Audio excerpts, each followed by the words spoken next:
Hello बच्चों, आज हम लोग बात करेंगे राष्ट्रीय शिक्षा नीति 1986 नेशनल पॉलिसी ऑफ एजुकेशन। राष्ट्रीय शिक्षा नीति क्या थी, इसमें किस बारे में बात किया गया, आज हम लोग जानेंगे। राष्ट्रीय शिक्षा नीति 1986 में विकलांग बालकों को शिक्षा देने का प्रावधान इसमें किया गया था। जो राष्ट्रीय शिक्षा नीति है, नेशनल पॉलिसी ऑफ एजुकेशन है, इसमें उन विकलांग बच्चों को जिनके अंदर कोई शारीरिक अक्षमता होती है, इनके लिए शिक्षा का प्रावधान है। जैसे शारीरिक और मानसिक रूप से विकलांग व्यक्तियों को सामान्य व्यक्तियों के साथ सहभागी के रूप में साथ लेकर उन्हें सामान्य बुद्धि के लिए तैयार करना चाहिए। जो सामान्य बच्चे हैं उनके तरह ही ये विकलांग बच्चे भी कार्य कर सके, इसके लिए राष्ट्रीय शिक्षा नीति शुरू की गई है। और इसमें इन विकलांग बच्चों के लिए बहुत सारे कदम उठाए गए हैं और कार्य किए गए हैं, ताकि इनको भी सामान्य बुद्धि जैसा बनाया जा सके और ये भी सामान्य बच्चों जैसा कार्य कर सकें। हमारे देश में विकलांगों की संख्या लगभग 1,20,00,000 है और इन बालकों का मात्र 5% ही ऐसे बच्चे हैं जो कि विशिष्ट विद्यालय में पढ़कर अपने आप को किसी रोज़गार के लायक बना सके हैं। तो ज़रूरत है इनको जागरूक करने की। तो राष्ट्रीय शिक्षा नीति शुरू करने का भी यही उद्देश्य था कि इन विकलांग बच्चों को सामान्य बच्चों के समान ही शिक्षा दी जाए, ताकि ये भी अपनी विकलांगता को भूलकर किसी रोजगार में लग जाएं। तो आइए जानते हैं कि राष्ट्रीय शिक्षा नीति में इन विकलांगों के लिए कौन कौन से कदम उठाए गए हैं, ताकि इनको भी सामान्य बच्चों जैसा बुद्धि वाला बनाया जा सके। जैसे फर्स्ट है, जहाँ तक संभव होगा शारीरिक रूप से थोड़े विकलांग बच्चों की शिक्षा व्यवस्था अन्य सामान्य बच्चों के साथ की जाएगी। इसमें बताया गया है कि जिनके अंदर शारीरिक विकलांगता तो है, लेकिन वो विकलांगता आंशिक है। उन बच्चों के अंदर, जैसे अगर कोई आँख से विकलांग बच्चा है, लेकिन अगर उसको आँख वाली समस्या बहुत थोड़ी है, उसके अंदर आंशिक विकलांगता है, तो ऐसे आंशिक विकलांग बच्चों को सामान्य बच्चों के साथ ही पढ़ाया जाना चाहिए। क्योंकि इनके लिए अगर हम विशिष्ट विद्यालय में इनको प्रवेश दिलाएंगे तो वहाँ इनको थोड़ी समस्या आ सकती है, क्योंकि इनके अंदर ज़्यादा दिक्कत नहीं है। इसीलिए राष्ट्रीय शिक्षा नीति में बताया गया है कि जिन बच्चों के अंदर थोड़ी बहुत शारीरिक अक्षमता है, उनकी शिक्षा व्यवस्था सामान्य बच्चों के साथ ही की जाए, ताकि वो सामान्य बच्चों के साथ समायोजन करना सीख सके, कैसे रहा जाता है, कैसे नए माहौल में एडजस्ट हुआ जाता है। ये सारी चीज़ें वे सामान्य बच्चों के साथ ही सीख सके और अपने आप को किसी लायक ये बच्चे बना सकें। तो राष्ट्रीय शिक्षा नीति का यही प्रथम उद्देश्य भी है, कदम भी है, कि वे इन आंशिक विकलांग बच्चों को सामान्य बच्चों के साथ रख के पढ़ाएं, ताकि जो विकलांग बच्चा है वो भी अपने आप को कम ना समझे। दूसरा है, गंभीर रूप से विकलांग बच्चों के लिए जिला स्तर पर छात्रावास सहित विशेष विद्यालय की यथासंभव स्थापना की जाए। अब बात करेंगे गंभीर विकलांग बच्चों के लिए।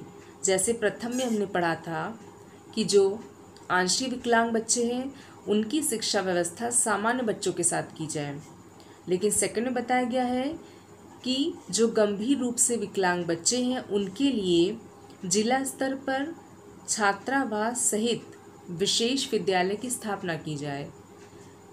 हर जिला में इन बच्चों के लिए एक विशेष विद्यालय खोला जाए, विशेष स्कूल खोला जाए, जहाँ पे कि इनके लिए उस विद्यालय से लगा हुआ या विद्यालय के अंदर ही उन बच्चों के लिए छात्रावास, हॉस्टल की भी व्यवस्था हो, ताकि इनको आने जाने में कोई भी असुविधा महसूस न हो।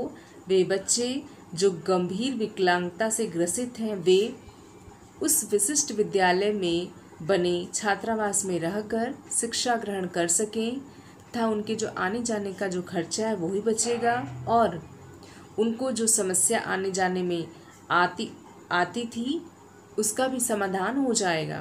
तो इसके लिए ज़रूरी है कि इन गंभीर विकलांग बच्चों को विशेष विद्यालय में रखा जाए, जहाँ पे कि पहले से ही छात्रावास की व्यवस्था की गई है। थर्ड है, विभिन्न प्रकार के विकलांगों के लिए व्यावसायिक प्रशिक्षण के उपयुक्त प्रबंध किए जाएंगे। हमारे समाज में इन विकलांगों की बहुत अच्छी स्थिति पहले नहीं थी, लेकिन जब से गवर्नमेंट इन विकलांगों की तरफ ध्यान देना शुरू की है तो ये लोगों का कर्तव्य बन जाता है कि वे विकलांगों को केवल शिक्षित ही ना करें, बल्कि उनको व्यावसायिक प्रशिक्षण दें ताकि वो व्यावसायिक ट्रेनिंग लेकर किसी योग्य बन सके। लेकिन इसके लिए ज़रूरी है कि इन व्यावसायिक प्रशिक्षण का प्रबंध किया जाए, क्योंकि अगर कोई व्यावसायिक प्रशिक्षण केंद्र इन विकलांगों के लिए नहीं होगा तो ये बच्चे किसी भी चीज़ की ट्रेनिंग नहीं ले पाएंगे। तो ज़रूरी है कि गवर्नमेंट इनके लिए व्यावसायिक प्रशिक्षण केंद्र की व्यवस्था करे, जहाँ पे कि इन बच्चों को इनकी योग्यता के अनुसार, इनकी रुचियों के अनुसार व्यावसायिक चीज़ों का प्रशिक्षण दिया जाए, जैसे कंप्यूटर का, ताकि बच्चा जिस क्षेत्र में भी रुचि रखता हो उस क्षेत्र का वो ट्रेनिंग लेकर, प्रशिक्षण लेकर उसी क्षेत्र में कार्य करने के लायक बन सके और उसी क्षेत्र में रोजगार पाकर ये बच्चे अपनी आजीविका चला सकें तथा दूसरों पर निर्भर ना रहें। क्योंकि पहले जैसी इनकी हालत थी, ये विकलांग व्यक्ति या विकलांग बच्चे भिक्षावृत्ति पर जीवन यापन करते थे, जो कि इनके लिए बहुत बड़ी मुश्किल थी, क्योंकि समाज इनको केवल दया की दृष्टि से देखता था, जबकि ये विकलांग बच्चे दया के नहीं बल्कि सहानुभूति के योग्य हैं। तो इनके लिए समाज के लोगों को दया ना दिखाकर बल्कि इनके शिक्षा का प्रबंध करना चाहिए। तो ये काम राष्ट्रीय शिक्षा नीति में शुरू की गई है कि इन बच्चों के लिए विशेष स्कूल खोले जाएं तथा वहाँ पे इनको व्यावसायिक प्रशिक्षण का भी प्रबंध किया जाए, ताकि ये बच्चे इन व्यावसायिक प्रशिक्षण लेकर ये बच्चे अपना कोई रोजगार शुरू कर सकें। फोर्थ है, चौथा कदम है राष्ट्रीय नीति का, वो है कि विकलांग बच्चों की विशेष कठिनाइयों को दृष्टिगत रखते हुए प्रशिक्षित शिक्षकों की व्यवस्था प्राथमिक स्तर से की जाएगी। इसे बताया गया है कि जो विकलांग बच्चे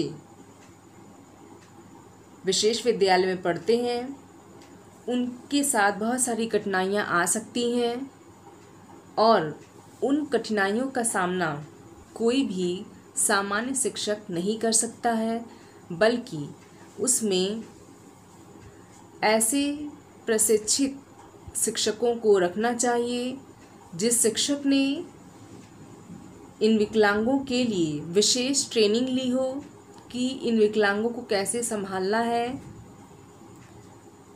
क्योंकि अगर कोई सामान्य शिक्षक इन विकलांगों को पढ़ाएगा तो वो इन विकलांगों को कैसे डील करना है उसके लिए मुश्किल हो सकता है। तो ज़रूरी है कि इन विकलांगों के साथ किसी विशिष्ट शिक्षक को रखा जाए और उस विशिष्ट शिक्षक ने विशेष शिक्षा ग्रहण की हो, इन विकलांगों को कैसे संभाला जाए उसकी विशेष ट्रेनिंग ली हो, तभी वे इन बच्चों के साथ अच्छे से रह पाएंगे, इनकी समस्याओं को दूर कर पाएंगे और इनके साथ और क्या कठिनाइयाँ आ सकती हैं उसके बारे में भी ये पहले से जान पाएंगे।